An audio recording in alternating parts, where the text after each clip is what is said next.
अगर हम बताना शुरू करें तो मेरे ख्याल से कम 6 महीने तक भी हम आपको बता सकते हैं कि रेयरिटी को कॉपी कैसे करा करा जा रहा है।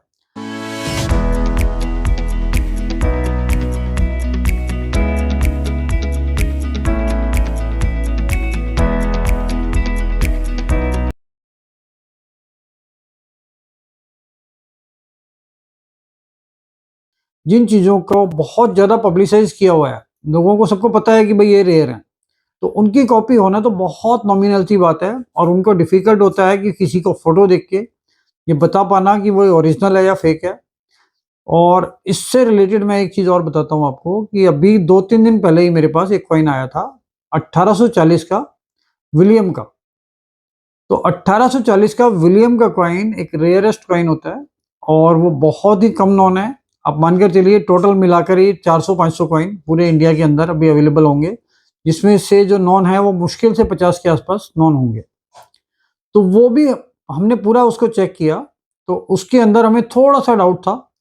तो हमने जब पूरा कंसीडरेशन उसका लिया, एक्सपर्ट ओपिनियन लिए, तब हमें उसके बारे में जजमेंट हुआ कि देखो कितनी अच्छी कॉपी बनाई हुई थी वो, कि उसको आइडेंटिफ़ाई करना ही कि वो फ़ेक है या नकली बना हुआ है, बहुत मुश्किल था। तो इसी तरीके से 1897 1897 का जो ब्रिटिश इंडिया का कॉइन है, उसके भी फ़ेक बहुत ज़्यादा बन गए हैं, क्योंकि उसकी वैल्यू भी 10 से 15,000 रुपए होती है। और 1840 विलियम तो काफ़ी महँगा होता है, वो रेयरेस्ट कॉइन में है।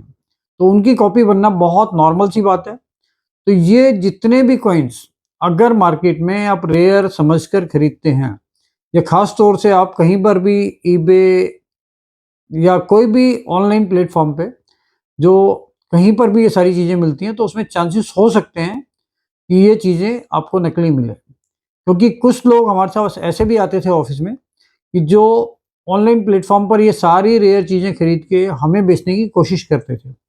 तब उनको आगे पता चलता था कि भई जो आपने बहुत ही सस्ते रेट में लिए हैं, वो सारे कॉइन ही फ़ेक थे और वो हम फ़ेक कभी भी रेयर वैल्यू में कभी भी नहीं खरीद सकते। तो ये सारी चीज़ों के लिए आपको बहुत ध्यान रखना पड़ेगा कि कहीं पर भी आपका जो पैसा है, जो मेहनत का इकट्ठा किया हुआ पैसा है, जिससे आप 2 पैसे कमाना चाहते हो, वो आपका नुकसान की तरफ ना जाए। तो इसी तरीके से इसमें बहुत सारी चीज़ें हैं कि अगर हम बताना शुरू करें तो मेरे ख़्याल से कम 6 महीने तक भी हम आपको बता सकते हैं कि रेयरिटी को कॉपी कैसे करा करा जा रहा है। और ये जो एपिसोड, ये सीरीज़ जो हम शुरू कर रहे हैं, इसके साथ-साथ हम आपको फेक कॉइन्स की फ़ोटोग्राफ्स भी दिखाएँगे और उसमें भी दिखा के आपको बताएँगे कि किस-किस तरीके से अल्टरेशन किया जाता है। तो कॉइन पूरी तरीके से फेक होना एक बिल्कुल अलग बात है। उसके साथ कॉइन के अंदर, ओरिजिनल कॉइन के अंदर अल्टरेशन करना, वो एक डिफरेंट बात है, लेकिन दोनों ही फेक कंसीडरेशन में आते हैं।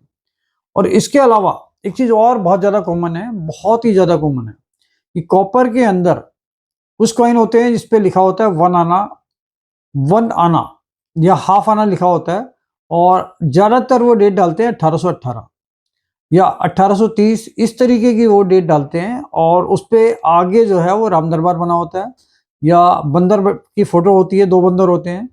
इस तरीके के जो कॉइन होते थे, ये ओरिजिनल कभी भी नहीं होते। ये 99.99% तक फेक कॉइन्स हैं सारे। और जितने भी लोग हमारे पास आते हैं, हर एक कोई 2 कॉइन, 5 कॉइन, 10 कॉइन उनके पास ये ज़रूर होते हैं। इसके साथ-साथ बहुत सारे टोकन्स आते थे, जिसको सोशल मीडिया पे हाइलाइट करके करोड़ों रुपए बताया जाता है कि राम दरबार का टोकन है, ये 2 करोड़, 5 करोड़, 10 करोड़ ऐसे बिक जाता है। जबकि रियलिटी में टोकन का कलेक्शन करने वाले बहुत कम लोग हैं और वो टोकन की वैल्यूएशन आप मानकर चलिए कि 100, 150, 200 रुपए से लेके 500 रुपए, 1000, 2000 रुपए।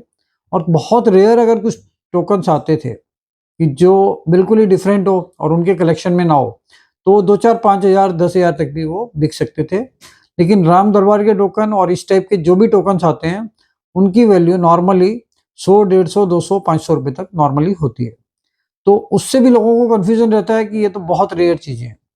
तो ऐसी चीज़ों से आपको बचना है और कभी भी कोई भी चीज़ सेल परचेज़ के लिए अगर आप कलेक्शन करना भी चाहते हो, तो ऐसा ना हो कि आपके कलेक्शन में आपका सारा पैसा एक फेक चीज़ों को कलेक्शन करते-करते खत्म हो जाए और बाद में पता चला है उनकी वैल्यू ज़ीरो है। तो इन सब चीज़ों से आपको बचना चाहिए।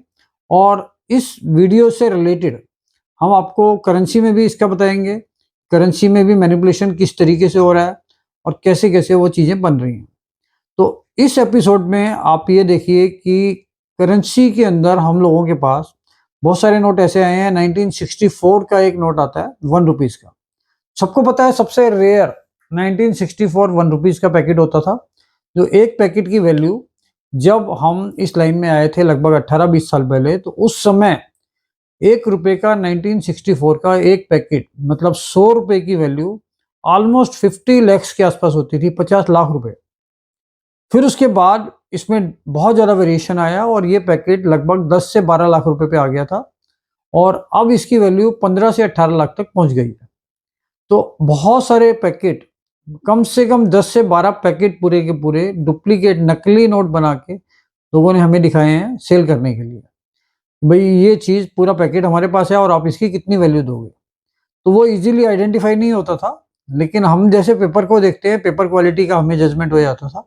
तो इसलिए हम आइडेंटिफाई कर पाए कि भाई वो नोट ही फेक था और पूरा पैकेट ही डुप्लीकेट बना हुआ था। तो ये चीज़ें भी कंसिडरेशन की होती हैं और बहुत सारे लोग तो क्या करते हैं कि आजकल कुछ लोगों के पास सिस्टम ये होता है कि फ़ोटोकॉपी करवाई बहुत अच्छे प्रिंटर से और उसकी कटिंग बहुत अच्छी तरीके से करके, और कुछ लोग जो ज़्यादा लालच में रहते हैं, जिनको ये लगता है कि ये नोट 50,000 का है, लाख रुपए का है, वो उसको 5-7-10,000 रुपए में बेच देते हैं। तो जब बाद में उनको पता चलता है ये तो फोटो स्टेट है तो इसकी वैल्यू नहीं आएगी।